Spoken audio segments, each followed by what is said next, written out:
রাসূলুল্লাহ সাল্লাল্লাহু আলাইহি ওয়াসাল্লামের রওজায় বসে শিশুর মতো হাউমাউ করে কাঁদতে লাগলেন।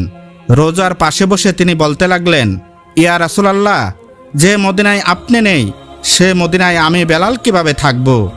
আমি আজান দিলে আপনি আসতেন, নামাজ পড়াতেন, কিন্তু এখন তো আপনি আসবেন না। যখন আমার প্রবল ক্ষুধা লাগতো নবীর চেহারা দেখে ক্ষুধা ভুলে যেতাম, কিন্তু এখন তো মদিনায় আপনি নেই, আমার ক্ষুধা যন্ত্রণা আমি কিভাবে সহ্য করব?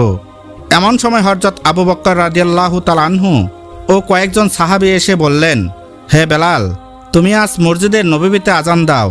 তোমার সুমধুর আজানের অপেক্ষায় হাজারো মদিনাবাসী অধীর আগ্রহে আছে। কিন্তু বেলাল কিছুতেই রাজি হচ্ছিলেন না, বারবার একই কথা বলছিলেন, আমি আজান দিলে নবীজি আসতেন, কিন্তু এখন তো আর আসবেন না।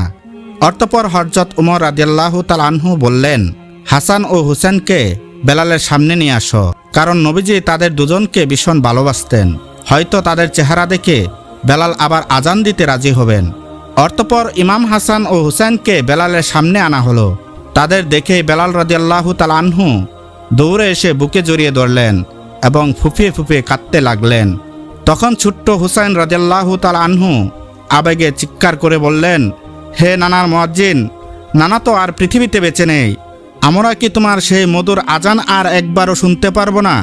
এই কথা শুনে বেলাল রাদিয়াল্লাহু তাআলা আনহু আর দেরি করলেন না, মসজিদের নববীর ছাদে উঠে দাঁড়ালেন এবং আজান দিতে শুরু করলেন।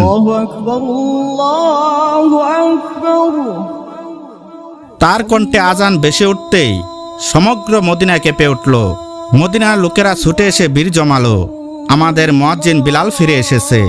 কাঁদতে কাঁদতে আজান শুনল মদিনার প্রতিটি মানুষ।